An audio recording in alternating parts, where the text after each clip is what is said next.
maşallah. One time.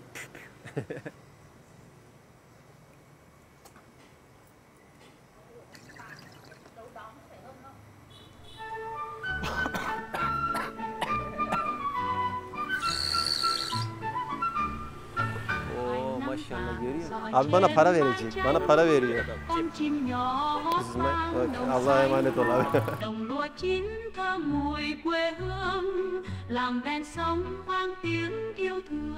Türkiye'ye göre hala ucuz olan ender ülkelerden açıkçası. $1000 kralsın diyorlar. Dışarıda yersin, içersin, motosikletini alırsın. Bu mu?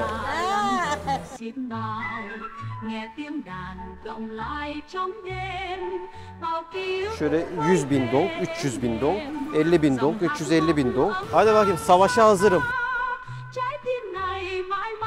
Yani düzen yok, kargaşa var. İşte kurbağa yiyenden tutun, köpek yiyenden tutun da vesaire. Birçok böyle değişik hayvanı yiyen insan gördüm. Pazarlarda falan satılıyordu. Bizim ekmeğimiz, lavaşımız gibi. Bunu buradan biraz nohuta benziyor. Ulan bir anda oldu. Ne oldu bak? Bir anda oldu bak.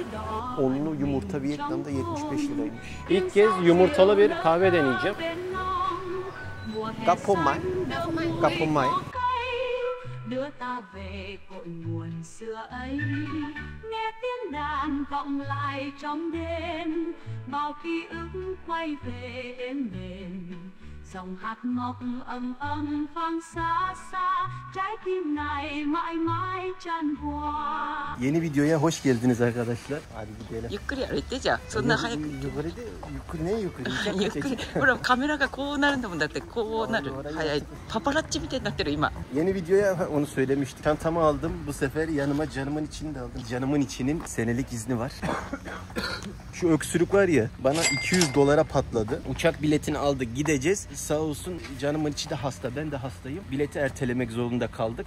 Vietnam'a gidiyoruz, Vietnam'a. Bazı ülkeler vardır, bir kere gidersin biter, olayı biter. Ama bazı ülkeler vardır, gidersin, bir daha gidersin. Sonra bir daha gidersin. Ulan dersin ki ben buraya bir daha da gelirim. İşte Vietnam öyle bir ülke. Ben bir şey almayacağım. Vietnam online vize istiyor. $25'ımızı tek girişlik vizemizi verdik. Bir Japon'u başka bir ülkeye giderken şu kadarcık bir çantayla asla gitmeye ikna edemezsiniz. İkna kabiliyetinizin çok iyi olması lazım. Kendimi biraz şey yapıyorum. Ayırıyorum bu konuda. Bunlar hurma mı? Aha, Trabzon hurması. Bu abi hurmacı. Vietnam'dan sonra sürpriz bir ülkeye daha geçeceğiz. Abone olursanız görebilirsiniz sonraki şeyleri. Bir Japon'un gözünden bir Vietnam gezisi göreceksiniz. Bir yeri tanıtma değil.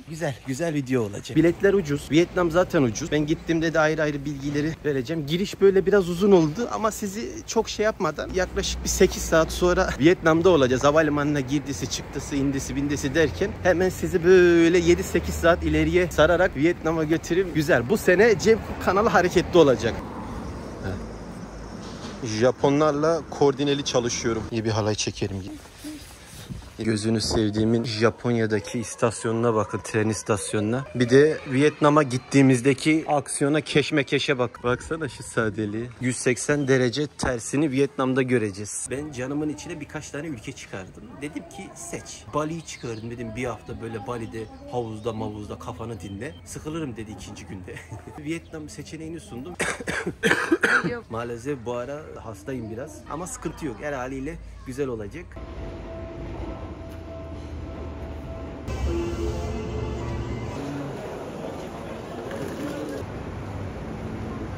Otobüse geldik. Tokyo'dan Narita Havalimanı'na, Narita'dan Tokyo merkeze gidip gelmenin en uygun yolu otobüsle gidip gelmek. 7. ve 8. numaralı otobüs durağına gelin, Tokyo istasyonunda 1500 yen, $10 gidip gelebiliyorsunuz. En hızlı yol. 1 saat 20 dakikada gidip geliyorlar. Hop. Şöyle.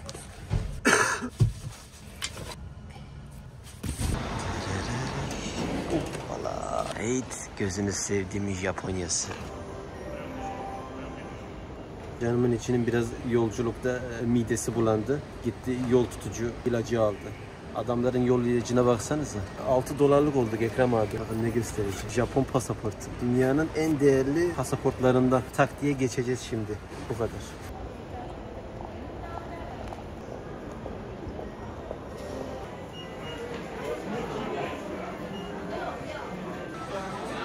$100. Japonya saat bakımından inanılmaz bir memleket. Benim saatlere karşı bu aralar ilgim olmaya başladı. Ufak ufak sağdan soldan böyle alıyorum, biriktirmeye başlıyorum. Ucuz, Türkiye'ye göre ucuz. Şu Türkiye'de 2 katı fiyat. Sağdan soldan bir şeyler toplayacağım. Ne kadar? $300, $350, $150. Bir de tam memleketinde alıyorsun. Çıkmadan bir köri möri etli metli bir şeyler aldık. Gitmeden bir $20 daha olduk Ekrem abi. Karnımız doyacak. Az buz yolu abi. Vietnam'a buradan 5 saat yol var. Oturduk. Sadece bir tane arızalı yer var. O da bana denk geldi. Kırmızı değil Ho Chi Minh yine geldim buraya. Hakkınızı arayıp sormaya, geride kalanları uyarmaya, beraber olup Vietnam'ı kurmaya. Elini vicdanına koyup da söyle, bu hayat ne kadar sürecek böyle. Vietnam deyip de geçme, bize güvende yanlış. Vietnam'a geldik. Hanoi'deyiz. 5,5 saatlik yolculuğun ardından Tokyo'dan kazasız belasız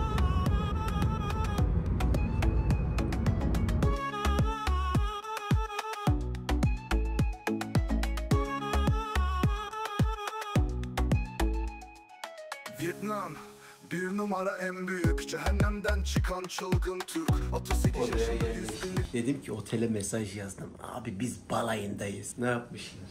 Bunlar gerçek gül mü lan? Yanımcı bunlar gerçek gül he. Kulumu koymuşlar. Hoşuma gitti. Bir oda turu yapalım. Oda turu. Üzerine de atlamak istiyorum ama. O da böyle.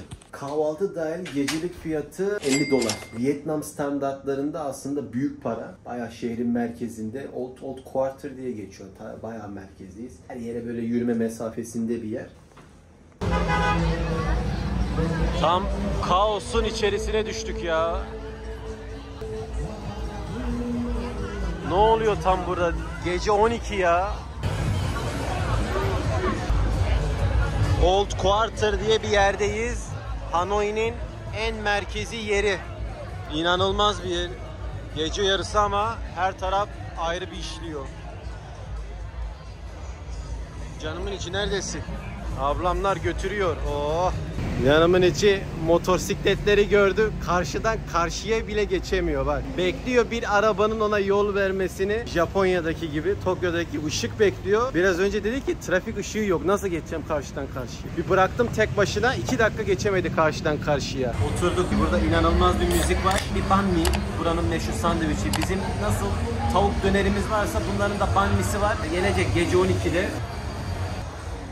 İnanılmaz işliyor buralar. Gece yarısı oldu ama herkes kafasına göre eğleniyor. Ben daha buraları yarın detaylı mikrofonla çekeceğim. Çok enteresan şeyler var ama canımın içi böyle bir kafası başı döndü. Sudan çıkmış balık gibi oldu. Onu fazla yormayacağım. Yarın da gideceğimiz yerler var. Çok kaotik, çok enteresan yerler. Vietnam'da bir restoranın fiyatlarını göstereyim. Şimdi bizim 100 liramız bunların kaçı oluyordu ya? Dur unuttum. Bunların para birimleri biraz sıkıntılı arkadaşlar. Çok sıfır mıfır var. Bayağı 500 binler, 100 binler falan var. Bizim 100 liramız, lirayla söyleyeceğim artık Japonya'da değiliz. Bunların 70 bin donku. Şöyle bir banh mi alıyorsunuz? 50 lira. Şöyle bir şey. Tavuklu mabuklu en meşhur. 50 liradan başlıyor. 50 liradan 100 liraya kadar gidiyor. Güneydoğu Asya'nın en ucuz ülkelerinden burası. Vietnam'ın mutfak kültürünü ben ayrı tanıtacağım. 100 bin, 100 bin, 100 bin yani 100 liradan başlıyor şu arkasındaki şeyler. Tabii en çok domuz eti, momuz eti yiyorlar. Tavuk yiyorlar. Yarın daha detaylı tanıtırız. Gecenin 12'sinde bunu söyledi. İçerisinde tavuk Vietnam çorbası geldi. Şu 100 lira ama bayağı dolu dolu maydanozlu. İnanılmaz yağlı. Baksana yağa bak ya. Ya dışarıda çekecektim de inanılmaz bir gürültü vardı. Ne yapıyorsunuz lan kurular? Vietnam kurusu. Her korna çaldığında böyle arkasına bakıyor. Havadan böyle ufak bir su geldi böyle ne oluyor lan falan diyor. Kapkacakları yıkarken ayağına böyle su geldi. Böyle bakıyor etrafına anlam vermeye falan çalışıyor. Yani 100 bin abone sözüm olmasa canımın içini göstereceğim diye. Her halini çeker gösterir. İnanın komedi ya. Bir Japon'u böyle görmek komedi. Biz uyuyalım. İyi geceler. Yarına geçelim.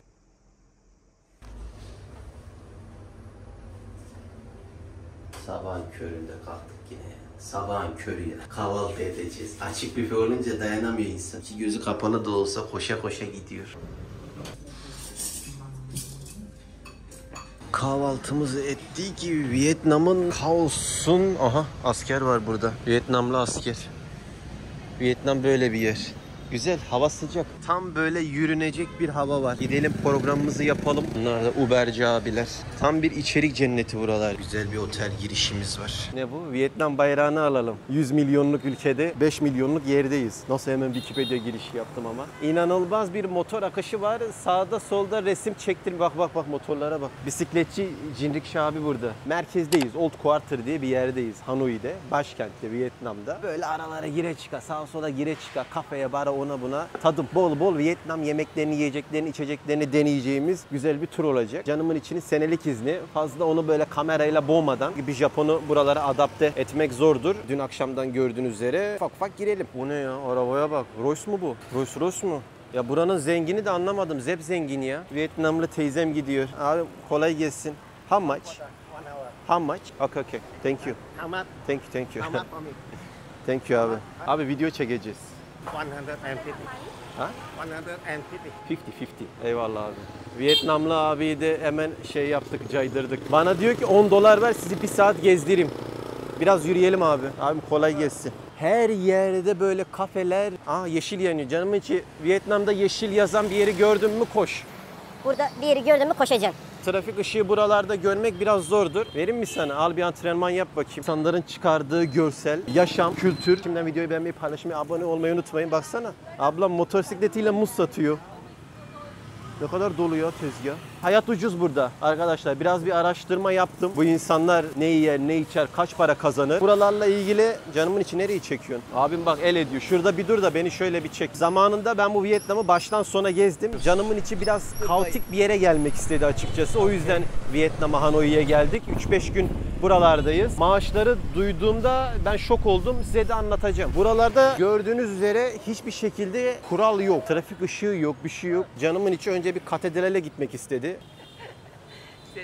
Al seni biraz aksiyona sokayım bakayım. Biraz alış. Türkiye'ye geliriz. Türkiye'de de böyle kornalar mornalar duyacaksın. Şaşırma bunlara. Karşıdaki köprü meşhur. İnsanlar gidiyor. Geleneksel kıyafetleriyle poz veriyorlar. Bak şimdi. Bu. Abi ben alışkınım. Abi kolay gelsin. Havayım. Football, Barca. Barça, Barça. How much? How much? 20 minutes. 30 minutes. No, katedral. Katedral. How much? Around 30 minutes, cathedral. How much? $200,000 for two people. 2000? $200,000. 200,000. Two people. Thank you. How much you pay? Thank you. 15 minutes, not too much. 15 minutes. 50. Vietnam pazar. Vietnam dong, Vietnam dong. Vietnam dong. Abi bana para verecek. Bana para veriyor. Vietnam dong. Cheap. This is my... Okay. Allah'a emanet ol abi. 10 minutes. 10 No, no. minutes. 10 minutes, not too much. 10 minutes, no more. 10 minutes. Dur bir bakayım 100 bin ne 10 kadar? minutes. Translate. Katedral and translate. Okay. 150. Abi bunu alacak işte abi. Zorluyor. No, no. Tuk tuk for two people. 1 kilometre ya. Bir walk. Canımın içi çek. Bunlar Japon değil. 600 yen falan yapıyor. Interesanmış he. Maksat bu aksiyonun içerisine girmek ya. Ya buralara geldiğinizde pazarlık yapın. Abim bana birkaç kilometrelik alanı $20'dan açtı. Şimdi $4 kadar indik. Abi nasıl görüyor bizi? Ha yukarıdan görüyor. Havalandırması da var. Canımın içi. Al bakayım bir de senin gözünden görelim nasılmış. Valla Asakusa'daki Jinrikshalar $20-30 alıyor ama rehberli anlatıyor. Ben niye Japonya'yı tanıtıyorum ya? Ya buraların olayı bu arkadaşlar. Kaotik olması. Ben bir mühendis maaşları gördüm. Bak mühendis maaşları diyorum. İnanamadım. Yani bir mühendis burada bir yazılımcı, bir IT sektöründe çalışan biri mesela $1000 para alıyor aylık. Tamam yaşam ucuz. Görüntüye bakın. Güzelmiş böyle gezmek he. Hoşuma gitti. Bunlar Vietnamlı abiler.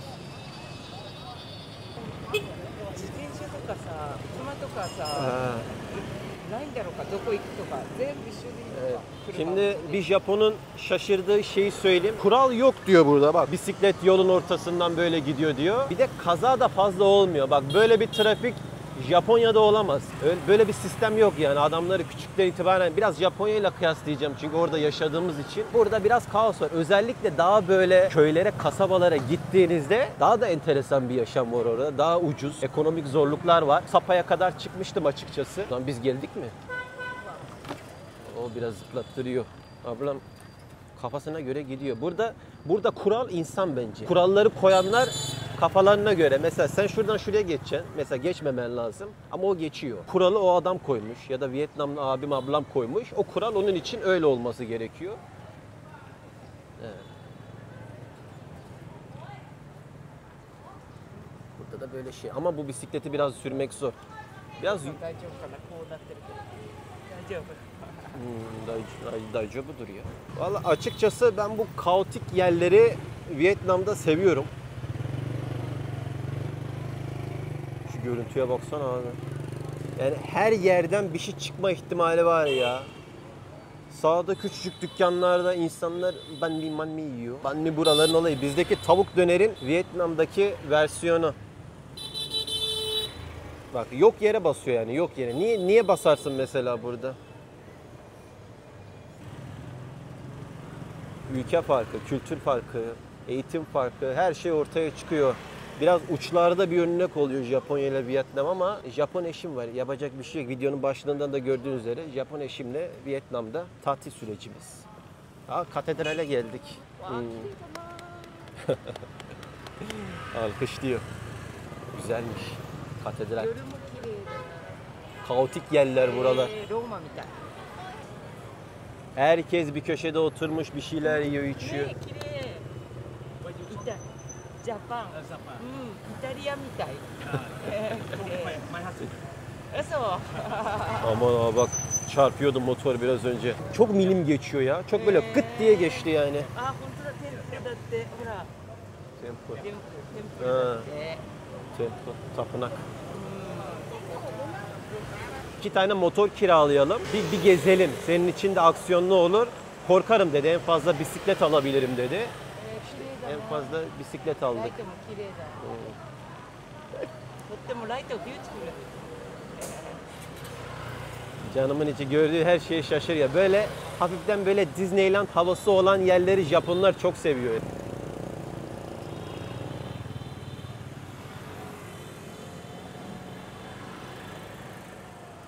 Şimdi gideceğimiz yer meşhur o trenin geçtiği rayların olduğu bir yer. Her köşeden bir şey çıkıyor ya. Bak sokakta tabii Güneydoğu Asya'da sokakta bir şeyler yiyip içme kültürü bir hayli fazla. Bayağı Vietnamlılar gecenin bir yarısına kadar sağda solda yiyip içiyorlar. Gecenin bir yarısına kadar. Bir de motordan da çok iyi anlıyorlar. Herkes burada motorcu. Kişi başına düşen motor sayısı Vietnam'da 100 milyonluk ülkede 3 arkadaşlar. Bunu salladım galiba. Böyle bir bilgi yoktu. Biraz böyle bir vlog havasında. Bak niye basıyorsun değil mi? Niye basarsın kornaya mesela? Herkes gideceği yeri mantıken biliyor. Herkes burada profesyonel motorcu. Bak geliyor. Boş yere basıyor yani. Bak dağlarda böyle yılanlı yollarda giderken kornaya basmak mantıklı. Çünkü kavşaktan tek yol şerit. Kimin gelip geçeceğini bilemiyorsun. Çok yaşadım. Kazadan da çok dönme tehlikesi yaşadım Güneydoğu Asya'nın köylerinde. Ama burada niye basarsın mesela? Açıp düzüyor arkadaş.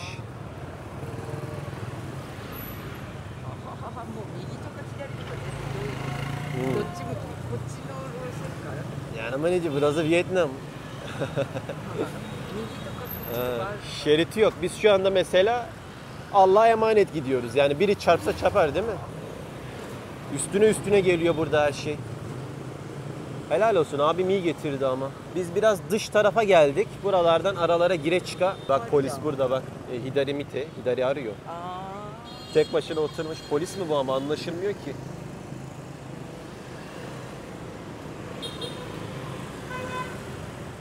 Çok da bisikletle oynamak istemiyorum dengeyi bozmamak adına. Türkiye'ye göre hala ucuz olan ender ülkelerden açıkçası. Dün gördüğüm fiyatlardan sonra şöyle söyleyebilirim ki sandviç burada 50 lira. Banh mi dedikleri sandviç turistik yerde 50 lira. Böyle 30 liraya 40 liraya alabiliyorsunuz.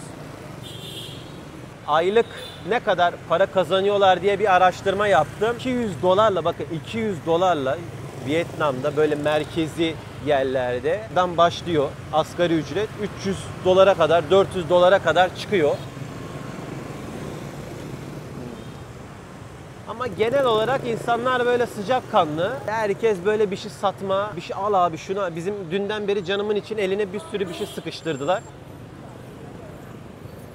Her sokak böyle. Geldik mi abi? Thank you. Okay. Thank you. Hadi arkadaşlar. Bye bye. Abimi gönderdik. Gel canımın içi, beni takip et. Abi tırnağını kesiyor. Vietnam'da karşıdan karşıya nasıl geçeceğini gösteriyorum. Işık yok, bir şey yok. Böyle tak diye geçeceksin. Dediğim gibi burada kuralları insanlar koyuyor. Böyle geçeceksin. Böyle tabi Allah ne verdiyse serilip yatma, bunlarda bir hayli fazla. Çok rahatlar bu konularda. Güneydoğu Asya memleketi olduğu için buralar her daim böyle bir sıcak bir hava var.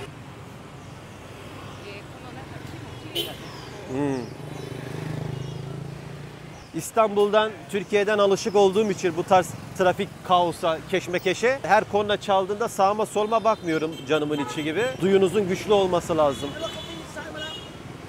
Ne oldu dayı, ne istiyor? Eyvallah, thank you. Bir girelim, bir yürüyelim. Bismillah, dur. Ulan. Düşecekti biraz önce buradan. Arkadaş yani tamam alışık değilsin de yani canımın içi, ben seni nasıl Malatya'ya götüreceğim? Bak biraz önce şuradan takla atıyordu ya. Tamam da ya tamam Japon'da yok da biraz yani bak Vietnamlı ablam bize gülüyor. Biraz sert bas yani. Gel. Dur, niye verdim kamerayı, ver. Beni mi çekeceksin? He. Bura çok turistik bir yer olmuş. Aha. Kamerası. Ulan her yerden bir şey çıkıyor arkadaş. Yani aksiyonlu bir memleket burası. Ne oluyor? Bir şey mi geliyor? Yok. Her yerde küçük kafeler var. Böyle trenin geleceği zaman tabii bunlar kalkıyor. Oturuyorsunuz burada. 3 dolara 5 dolar içeceğinizi içiyorsunuz. Vietnam'ın enteresanlığına dahil oluyorsunuz. Seyyar abiler bir hayli fazla sağda solda. Kesin düşecek ama ya. Dur. Kıyamam, gel. Biliyorum ben, sen düşersin. Oturduk, 20 dakika sonra tren tam bu sağımızdan gelecek. Saatleri bir Google'layıp bakabilirsiniz. 2-3 saatte bir öyle geçiyorlar. Ama enteresan olacak. Şöyle bir oturduk, tam böyle sağımızdan gelecek. Tık böyle gidecek. Ben de görmemiştim daha önce. Bir bakalım. Fiyatlar burada 2 dolar civarı. 2-2,5 dolar. Yani fena sayılmaz. Ucuz bir memleket ama bir tık turistik fiyat olduğunu düşünün her zaman bizim gittiğimiz yerlerde. Bu bile pahalı yani buraya göre. Ama gerçekten ilgi çekici. Tren önünüzden böyle tık geçip gidiyor. Hele bir Japon için. Yanımın içi biraz önce takla atacaktı yani. Düşüyordu o derece. İlgi çekiyor. O ne ablam? Baksana. Kuşmuş geldi böyle. Ne kuşu böyle? Thank you. Bu rahatlık güzel. İnsana enteresan bir şey katıyor. Şu karpuz suyu. Güneydoğu Asya ülkelerine gelince buzların nasıl yapıldığını da bildiğim için güvenilir yerlerden buzlu bir şeyler almakta fayda var. Neydi, belirsiz bir yer oldu bizim için. Rastgele girdik ama herhalde sıkıntı olmaz diye düşünüyorum. Canımın içi de hemşire olduğu için bu konularda çok şey. Mesela pişmemiş yumurta. Bugün biraz hafif pişmemiş yumurta geldi kahvaltıda. Yemedi. Asla yemem dedi. Öyle şeyler yapmam dedi. Kampai. Evlenmeden döküyorsun, abuna yiyor.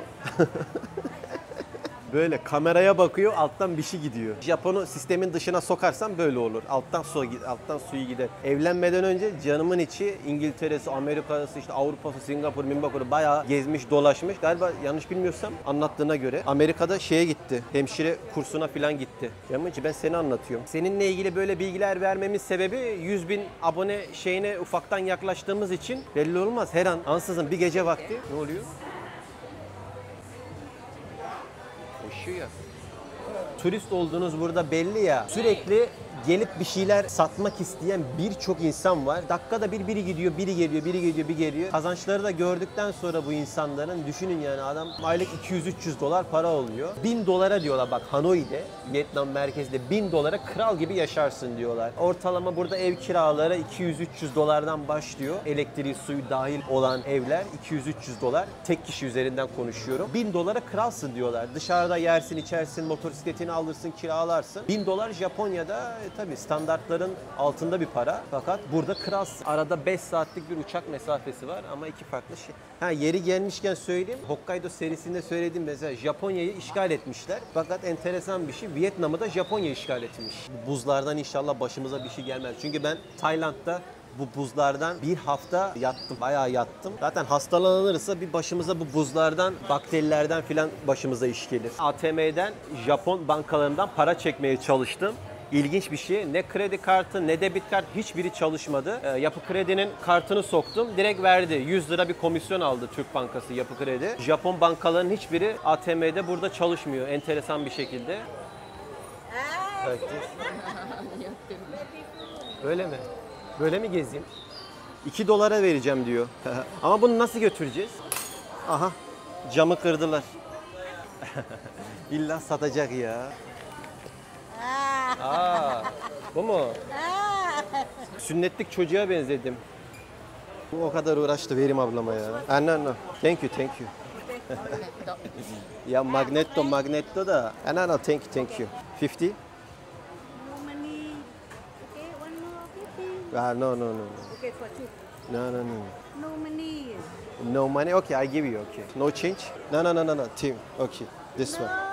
Okay, bye bye. Ya canımın içi var ya. Hiç pazarlık şeyi yok sende. Şöyle bir şey oldum. Şu 300 yen, 2 tane de magnet 300 yen. O canımın içi biraz zorladı. Normalde almayacaktım ama geliyor ufak geliyor. Para üstüm yok dedi. Dikkat edin, bunlar genelde böyle yapar. No money filan der. Biraz o yüzden az para vermeye bakın. Pazarlığınızı önceden yapın. Bir şey diyemezsin. Nasıl dert anlatacağım? Para yok diyor ablam. Üzerine sakız verir gibi bir şeyler veriyor. Yolun ortasında durmuş. Ayakkabı tamir ediyor. Tren gelecek şimdi.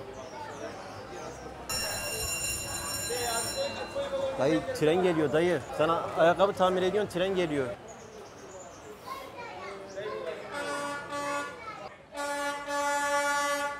Allah. Vallahi geliyor.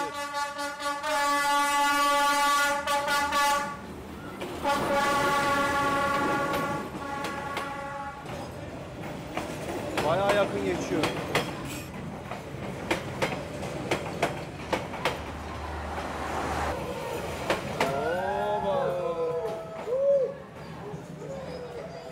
Şimdi hesap 125.000 donk geldi. 500.000 donk verdim ben. 5 dolar falan ediyor. Paraları çok karışık ya. Çok sıfır var. Biraz kafa karıştı. Ho Chi Minh amca var. 200.000 donk bu.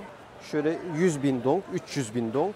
50.000 donk, 350.000 donk, 370, 375 ve sürekli şey diyorlar, bozuk param yok diyorlar. Bir yerlerden bozdurup geliyorlar. Enteresan bir ülke bu Vietnam. Dikkatli olmakta fayda var arkadaşlar. Paranızın üzerini bence alın. Bazı yerlerde kesinlikle pazarlık yapın, öyle girin. Oh, biraz sinematik çekelim bakalım. Bu ülke tam sinematik. Thank you. Okay. Dur abi, pardon. Hello, my friend. Thank you. Burası tam bir sinematik memleketi ya. Bak kavga gördük ilk kez. Hadi bakayım, savaşa hazırım. Madem Vietnam'dayız hakkını verelim. Gel. Aslında burada çok iyi değnekçilik yapılır ha. Nasıl aklıma geldi birden. Çok enteresan ya. Düzen yok, kargaşa var. Enteresan bir şekilde herkes bu düzenin getirmiş olduğu bir sıkıntı, stres olması lazım. Fakat öyle bir şey yok. Benim tipim çok enteresan oldu. Millet bana bakınca gülüyor. Bak şimdi trafiği nasıl yaracağım. Sıcak nem olduğu için herkes dışarıya taşmış. Böyle kafalarına göre kaldırıma bir şey koyuyorlar, motor koyuyorlar. Düzen yok. Daha adam akıllı polis görmedik. Güneydoğu Asya'da gezilmesi, görülmesi gereken yerlerden. Tabii yaşamaya bir şey diyemem. Gelirsin burada aylık 1000 dolarını alırsın. 10 numara bir hayat yaşarsın. Yersin, içersin. Açıkçası parayı burada sağladın mı kafanda rahat olur. 1000 dolar. Ana köpeğe bak. 5 sene önce geldim buralara. Sapa mapa yukarılara çıktığımda da buralarda eskiden köpek eti falan yeniliyormuş. Yukarılar zaten Çin. Buralar en kuzey, bir de güneyde ayrılıyor. Bak Vietnam haritasını şuraya bir yere koyacağım. Vietnam haritası aslında biraz Japonya'ya benziyor. Japonya haritası gibi. Eskiden neye bağlayacağım? Çin'e biraz daha oralara yakın olduğu için işte kurbağa yiyenden tutun, köpek yiyenden tutun da vesaire birçok böyle değişik hayvanı yiyen insan gördüm. Pazarlarda falan satılıyordu.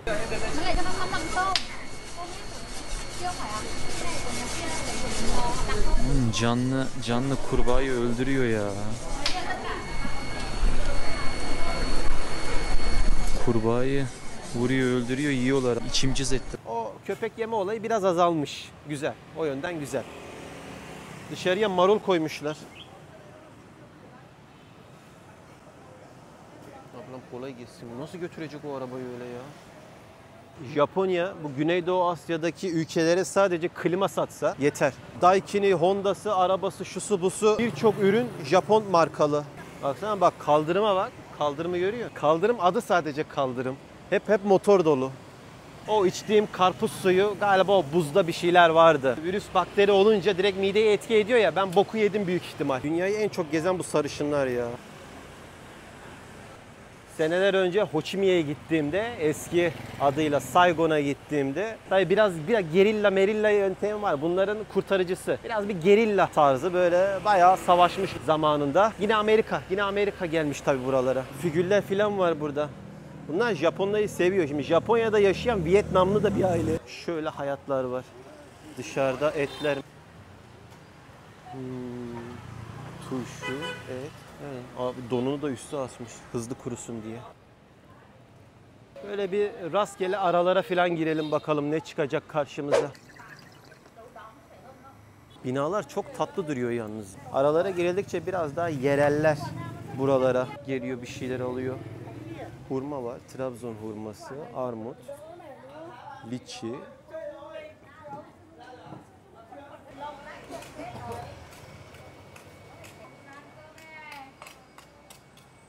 Her şeyi sokakta hallediyorlar. Ne oldu? O kadar gülüyorsun, al çek bakayım. Ne komik ne ya? Ulan bir insanı bir şapka bu kadar değiştirir mi? Alt tarafa Vietnam şapkası taktım. Bu abi berber mi? Hortum çekiyor. Hello. Aa bak bu hortumları biliyor mu? Hortum. Bunların nargilesi. Ama hastayım be abi. Ne? Ot bir şey koyuyor. What is the name? Sigaret. Ha, sigaret. Bu sigaraymış. Ha, bunu koyuyor. Bunu daha önceden gördüm de hiç denememiştim. Oo maşallah.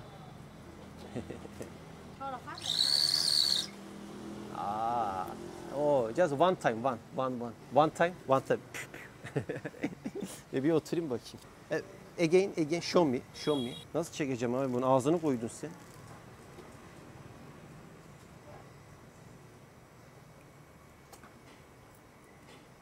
Çekeyim mi?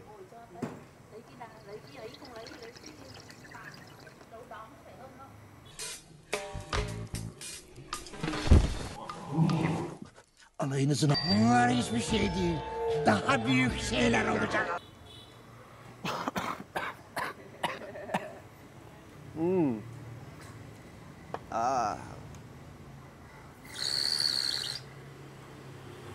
Oo maşallah görüyor. Pif çekiyor. Biraz bildiğin sigara ama böyle değişik borudan. What is his name? Name? Tre. Che. Điếu tre. Ryu che. Điếu làm bằng tre. Ryu làm bằng che. Tre trúc. Chechu. Đúng rồi. Chechu. Đúng rồi. Chechu. Sigara. Bu sigara, bu tütün de biraz farklı ya. Nasıl bir tütün böyle? Bu Vietnam tütünü mü, Maraş tütünü mü anlamadım. Tütüncü bir abi. Buna ara sokağa girdik. Ama ben Tokyo'dan da boruyu nasıl bulacağım?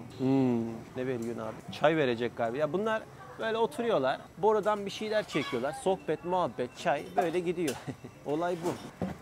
Ama buz bak, getirdi buzu koydu içeriden. Ben yani içmemem gereken bir buz varsa o bu buzdur. Ne veriyor? Chaga. Bana verecek sandım.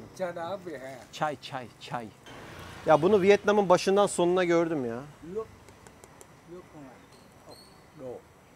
Okey. Bu sorry. Okey. Bambu. Bu bambu mu? Bambudan herhalde. Okey. Thank you. Güzel, tamam. Hortumdan şeyimizi de çektik. Bayağı güzel video oluyor. Videoyu beğenmeyi, paylaşmayı, abone olmayı unutmayın. Arabanın üstünde Tanrı var. Ülkenin kültürlerin içerisine girmek böyle bir şey. Bunlar çelenk mi? Bunlar ölünce mi, kutlama yapılınca mı konuluyor acaba? Bunları da çoğu yerde gördüm. Burada düğün oluyor galiba. Baksana çiçekçileri. Bir Vietnam'ın düğününe de gelsek güzel olur galiba. Düğün mü oluyor burada? Galiba düğün var. Tapınakta bir şey oluyor. Ulan düğün diyorum da inşallah biri ölmemiştir.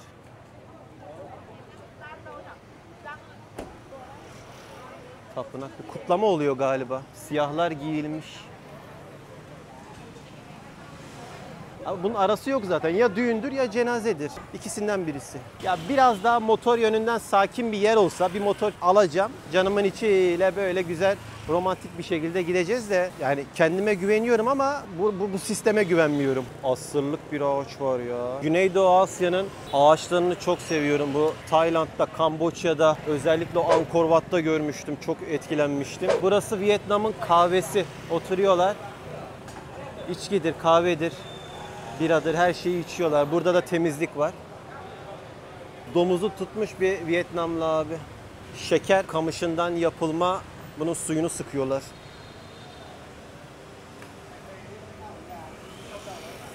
Ablam kolay gelsin. Pilav mı ablam? Bulgur mu? Halak mimi mo? Halak mimi. How much? How much? How much? Money. Bu neyin yaprağı bu böyle anlamadım. Ha bunu galiba bizim ekmeğimiz, lavaşımız gibi. Bunu buradan ortadan yiyorlar. Biraz nohuta benziyor. Pirinçli bir şey. Ulan bir anda oldu. Ne oldu bak, bir anda oldu bak. Thank you. Bak bir anda 10 saniyede bir anda trafik karıştı. Thank you. Ne oluyor abi ya? Buranın yakuzası galiba bunlar. Önümüzü kestiler bir anda. Şu yumurtalı kahveler de bir hayli fazla meşhur buralarda. Bayağı yumurtalı kahve, yumurtalı bira satılıyor. Denerim. Her ülkede bir yolluk denemişliğim var da şu markete girelim canım, çikite. Fakat antibiyotik kullanıyorum bu ara. Markete girelim gel. Buz gibi burası ya. Güneydoğu Asya'daki ülkelerin de böyle bir şeyi var arkadaş. Dışarısı 30-40 derece, içeriler böyle eksi bilmem kaç. Bir su alacağım. Ne yiyor bunlar? Bak Yakult var. Yani yoğurt yiyorlar. 7 mi? Nasıl bir birim lan? Şu ana kadar gördüğüm en ucuz ürün markette 110 gram yoğurt 60 yen. Yani 40 sent filan. Japon parasına da 10.000 dong 13 liraya filan geliyor canımın içi gel. Aa Pocari var. 10.000 dong 13. Pocari alalım. Bence Pocari alalım. Bak Japonca bir şeyler yazıyor. Buraya kadar geldik, Pocari alalım. Ya buralarda sıvı kaybı çok oluyor. Bu Pocari sıvı kaybını dengeliyor. Japon malı bunlar. Bir suyun fiyatı 10 lira filan. Veya şöyle bir su 10 lira. Bu da 15 lira filan.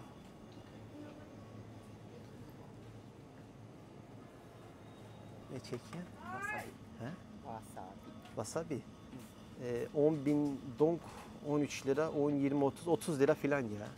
35 lira bile basa. Ben sürekli Japon şeylerini açıklıyorum ama canımın içi. Vietnam'dayız. Ama bu market bayağı ucuzmuş. Aa yumurta dur. Yumurtanın fiyatına bakalım. 47.000. 47.000 yok. Ya paralar o kadar alengirli ki bak. 10.000, 15 lira. Ondan 5 tane koy, 60 lira. Yok 15, 30, 60, 75 lira. Onlu yumurta Vietnam'da 75 liraymış. Bir de ete bakalım. Bence olayını bitirelim. Tavuk ne kadarmış? 123.000. Aa gözünü sevdiğim bak. Biz Japonya'dan gitsek de Japonya bizden gitmiyor. Hayat kurtarıyor.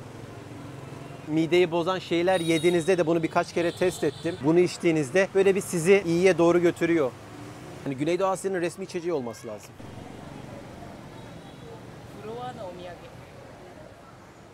Hanoi'de yumurtalı kahve bir hayli popüler.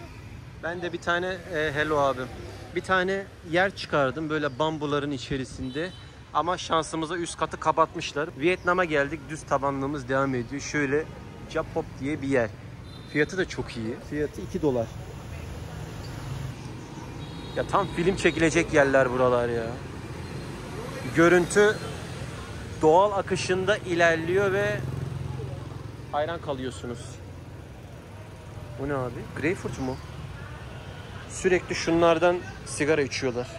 Kahvemiz geldi. Ya burada bir ekstra bir rahatlık olduğu için bu Vietnamlılarda mesela bir yere gidiyorsun, bir şey söylüyorsun. Takibini senin yapman lazım. 10 dakika geçiyor, 15 dakika geçiyor. Böyle bir ağır davranıyorlar. Şöyle bir şey göster canımın içi. Üzerinde tarçın mı var? Ama güzel kokuyor ha. İlk kez yumurtalı bir kahve deneyeceğim. Direkt bir tadına bakıyoruz. $2. Bir karıştırıyorum.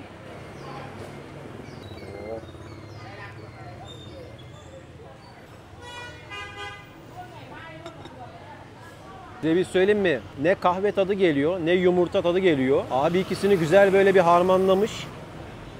Şekerli de değil. Çok güzel. Bence canımın içi bunu çok sevecek. Hayır, dozo. Sever sever. Japonlar böyle şeyleri seviyor.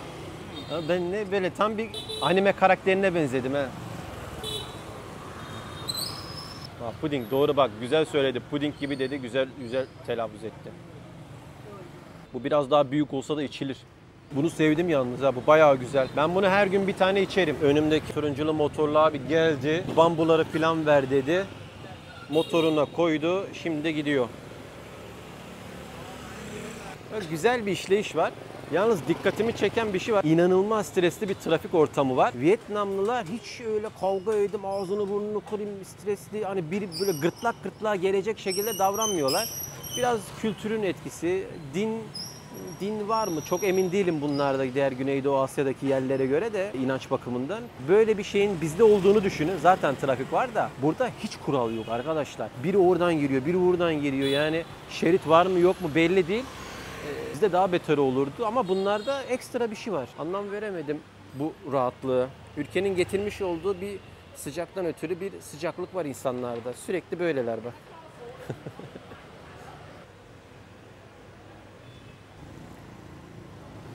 10. ayın sonu işte 11. ay gibi bizim buradaki vakitlerimiz. Buranın kışı sayılır bu vakitler. Güzel böyle bir esiyor. Sürekli dışarıda oturuyorsun. Bu hengamenin içerisinde bir şeyler yiyip içiyorsun. Kültürün, atmosferin içerisine bu şekilde girmek güzel. Enteresan bir rahatlık veriyor.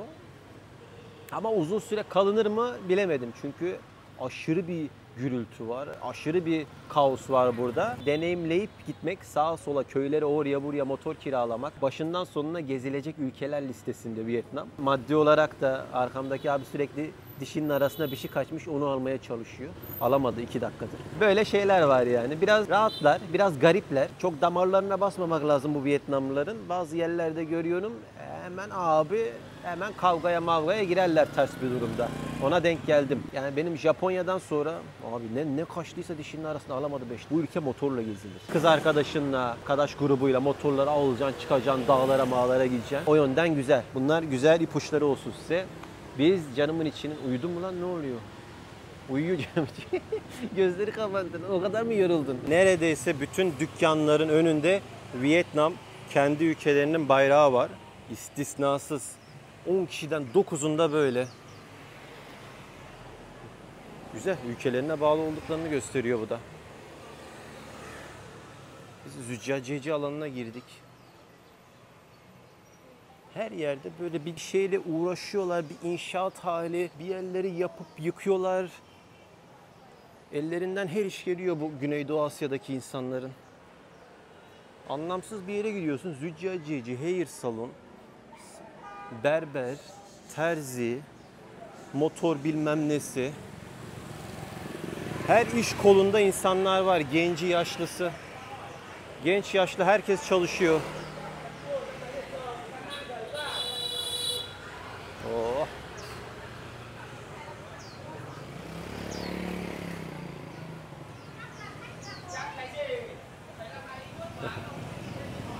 Konuşmaları da biraz kulak tırmalıyor açıkçası.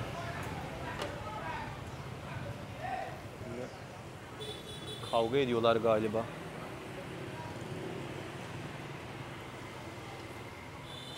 Asker arabalarını kiralayıp günlük 40-50 dolara neyse şehrin içerisinde kendinizi savaş dönemine götürebiliyorsunuz. 2-3 saatlik turlar oluyor. İnanılmaz bir turizm işliyor aslında bu bölgelerde. Turistler üzerinden kazanılan para inanılmaz bir seviyede. Zaten aylık maaşları söyledim 200-300 dolar. Burası bir de başkent Vietnam'ın. Köyüne, kırsalına gidildiğinde daha böyle 100 dolara hayatta kalmaya çalışan aileler falan görmüştüm daha 4-5 yıl önce. Şu anda da pek fazla bir şey değiştiğini zannetmiyorum. En çok gördüğüm dükkanlar masajcı, restoranlar, kafeler, banmiler, seyyar abiler de böyle bir hayli fazla.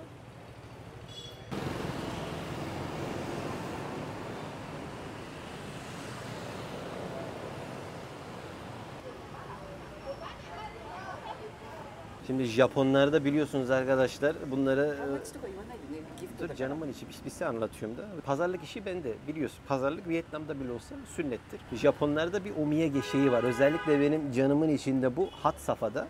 Bakın hepsinin dedi şu A için, şu B için, şu C için, şu D için başladı saymaya. Ulan dedim senin bu kadar arkadaşın nasıl var? Teker teker böyle arkadaşlarına hediyeler almayı çok seviyor. Her şey burada çok ucuz. Yani şunların tanesi $1 falan geliyor. Böyle gidiyorsunuz el emeği bir şey almaya kalkıyorsunuz. $1 mesela. $1, $1,5. Pazarlık yapacağım. Fotojenik bir ülke olduğunu nasıl anlayabiliyorsunuz biliyor musunuz? Bir fotoğrafçıya girdik. Buradan anlayabilirsiniz. Şu görüntülere bakar mısınız ya? İnanılmaz bir memleket. Doğası, insanları hepsi bir uyum içerisinde. Bu Bien değil mi? Bien Köprüsü. Gerçek hayat olunca tabii ekonomik zorluklarla birlikte böyle bir görüntü çıkıyor ortaya. Çok güzelmiş. Yani Japonya'da doğanın kaderi, Vietnam'da doğan bir çocuğun kaderi veya Amerika'da, Avustralya'da doğan bir çocuğun kaderi. Hayat enteresan. Hepsi aynı dünyada fakat farklı hayatlar yaşıyor. Güneydoğu Asya'daki tapınaklarla düzenle buradakiler biraz farklı. Biraz enteresan gözüküyordu. Biraz tarihine baktım. 1141'den itibaren ortaya çıkmış bir tapınak. 1995'ten itibaren de Vietnam'da ulusal tarihi önemi olan bir yer haline gelmiş. O sıfatı vermişler. Kültürel açıdan önemli bir yermiş. Yani Japonya'da böyle bir yer olsa ne kadar önem verirler ama Vietnam'da anca bu kadar. Budist tapınağı Pagoda diye geçiyor. Hemen yan tarafta da katedral var. Her şey iç içe burada. Düz bir cadde gibi gözüküyor. Fakat Google yorumlarına baktığımda mesela şu yandaki yer bir banh mi dükkanı. Küçücük böyle seyyar satıcı gibi bir yer gibi gözüküyor ama buradaki en meşhur banh mi'yi yapan, sandviçin içerisine eti, tavuğu, sebzeyi vesaire her şeyi koyabileceğiniz bir Vietnam usulü yemek türü bayağı meşhur. Bilmeden geçip gidersiniz ama Google'a falan baktığınızda bayağı lezzetli olduğunu söylüyorlar. Biz de bir iki tane banh mi alacağız buradan. One meat banh mai diye geçiyor. Yılan kremi buldum. $3 satıyorlar. Vücudunuzda ağrı varsa sürün geçer diyorlar. Bu yılanlarla ilgili bir şey daha açıklayacağım size. Bunlar yılanın kanını, suyunu, etini, her şeyini yiyorlar. Zencefilli bir tarafınızda ağrı olursa sinek mi ısırdı? Sürün geçer diyorlar. Doğadan adamlar böyle bir şey yapmışlar. $2, $3 satıyorlar zencefil. Merhaba abi. Thank you. Canımın içinin gelmek istediği katedrale geldik. O enteresan gözüküyor. Gittiğimiz yerlerden bilgi vermek önemli değil mi? Saint Joseph Kilisesi katedral olarak da geçiyor. 1882'den itibaren Fransızlar burayı işgal ettikten sonra 86'da tamamlamışlar. Böyle bir yer ortaya çıkmış. İçine girmek ücretsiz, bir içine bakacağız. Amerika'sı, şusu busu, işte Fransa'sı, çeşitli ülkeler derken çok sömürmüşler. Fransa burayı işgal ettikten sonra önemli bir yer haline gelmiş burası.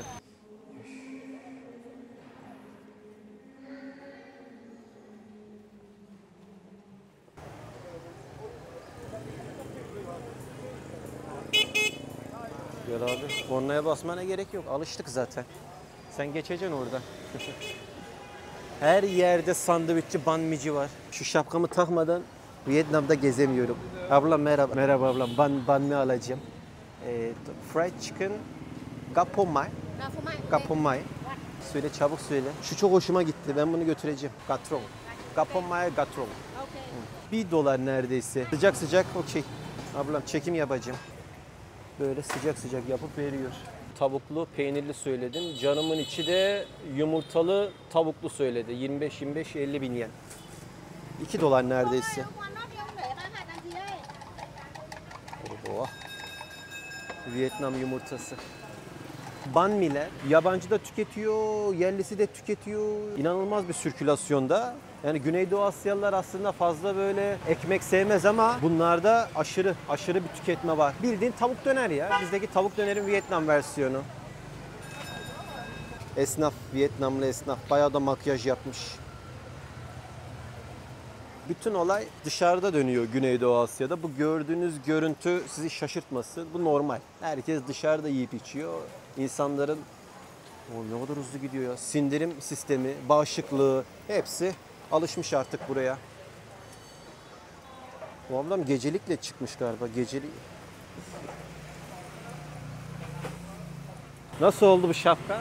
Güzel oldu değil mi? Beni açtı biraz. Ablam 2 tane banh mi 50.000 yen. Parası da böyle yırtılmayan mı acaba? Singapur'daki yırtılmıyordu da denediğimde yırtılmıştı. Şöyle denemeyeyim neyse. Bu ablamın ekmeği biraz küçük ama. Olsun. Oh. Chicken. Ha bu benim o zaman. Sıcak olması ayrı bir lezzet katıyor. Yani Japon kameraman bulmak zordur arkadaşlar. Videoyu beğenmeyi, paylaşmayı, abone olmayı unutmayın. Bir Japon'un gözünden görüyorsunuz. Okay. Thank you. Thank you.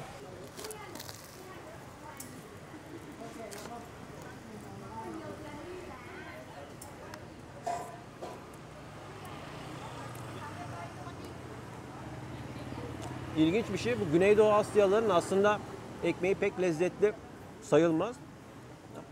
Ama bu Vietnamlıların ekmeği gayet güzel.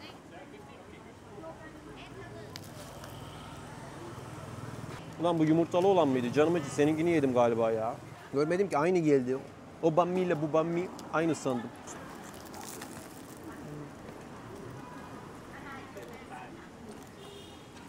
Birkaç dolara karnınızı bir süreliğine doldurabiliyorsunuz. Nasıl bir acı bastıysa dudağım yanıyor şu anda. Vietnam acısı biraz sert geldi bana. Yumurtalı kahve sevdim, güzel. Banh mi.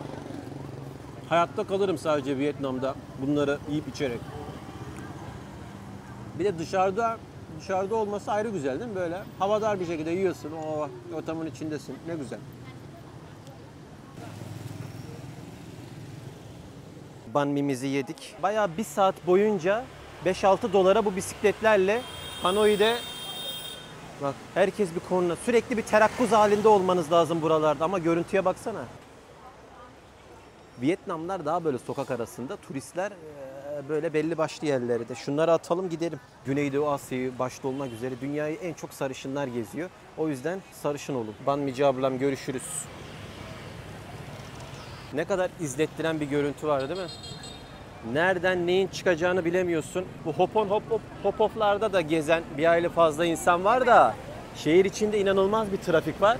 Pek tavsiye etmiyorum açıkçası. Çok yavaş ilerliyor. Özellikle gündüz vakti. Yani gecenin ilerleyen saatlerine kadar hep böyle buralar.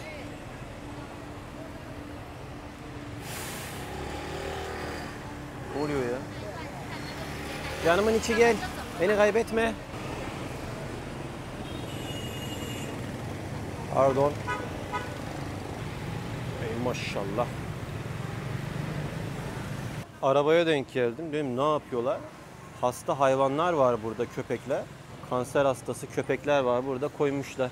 Tamamıyla düşündüğümden, gördüğümden farklı bir manzara var. Bu ablam bu tarz terk edilmiş köpekleri alıyor, besliyor. Sadece mama veriyor söylediğine göre ve satmıyormuş. Sadece besliyor, bakıyor. Ben ilk başta gördüğümde dedim herhalde satıyor. Ha, ilginç. Hepsi hasta bu arada. Thank you. Thank you. Thank you. Çok tatlılar ama. Çok tatlılar. Bir köşede bekliyor ablam. İlginç bir yani. Vietnam her yönüyle şaşırtıyor. Canımın içinin senelik izni olduğu için gitmek istediği yerlere götürüyorum. Bu seramikçiye gidelim dedi. Kaşık yapmışlar ama şöyle. 750.000 dong. Vay maşallah. 3 dolar, 3 dolar, 3 dolar, 3 dolar. Hepsi farklı hayvanlar. Bir tane alalım ya. Yılan eti yeme, yılan kan içme fikrim vardı. Fakat biraz araştırdım. Sonrasında olabilecek zehirlenmelere karşı zehirlenebiliyor. Bu arada burada bayağı bir yılan tüketimi var. Yiyorlar. Şarabını yapan bir hayli fazla insan var. Biz şimdi çok turp yediğimiz için niye turp? O yılan eti turpla böyle etkileşime girdiğinde zehirlenmeye kadar gidiyormuş. Pek gözüm kesmedi. Onu bir iptal ettim. Aslında böyle bir yılan eti, yılan çorbası yeme, yılan kanı içme fikrim vardı. Şarabına kadar her şeyini yapıyorlar. Ama zehirlenme olayları bir hayli fazla olduğu için bir gözüm korktu. Normalde korkmaz ama burası biraz Allah'a emanet bir ülke olduğu için biraz gözüm korktu. Onun yerine şöyle kaplar alıp içerisine turşu, zeytin koymak da mantıklı geldi bana. 3 dolar canımın içi. Bunları aldık. 2 tanesi 6 dolar. El emeği olduğu için fiyatlar yukarıda. Aklınızda olsun, gelmek isterseniz adını yazıp Cerender Seramik yeri diye bulabilirsiniz. Japon markası Uniqlo buraya kadar gelmiş. Şimdi ilk kez bir trafik ışığında bugün bekleyeceğiz. Hadi bakalım ilk kez. Gel. Yeşil yanıyor. Bunlar da ala gidip geliyor. Ulan bari yeşilin hatırına bekleyin ya. Valla akşam vakti buraya geliyorlar. Buralarda zumba falan yapıyorlar. Bayağı vücutlarını çalıştırıyorlar. Böyle obez, şişman bir Güneydoğu Asyalıya denk gelmek buralarda zor. Güzel. Burası da biraz tarihi bir mekan. Ortasında böyle bir anıt gibi bir şey var. Geliyorlar, etrafında yürüyorlar. Güzel bir görüntüsü var. Vietnam'ın geneline bakacak olursak bir de temizdi.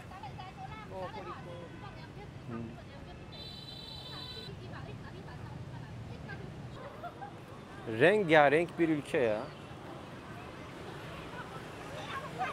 Herkes bir köşe başında fotoğraf çekiyor.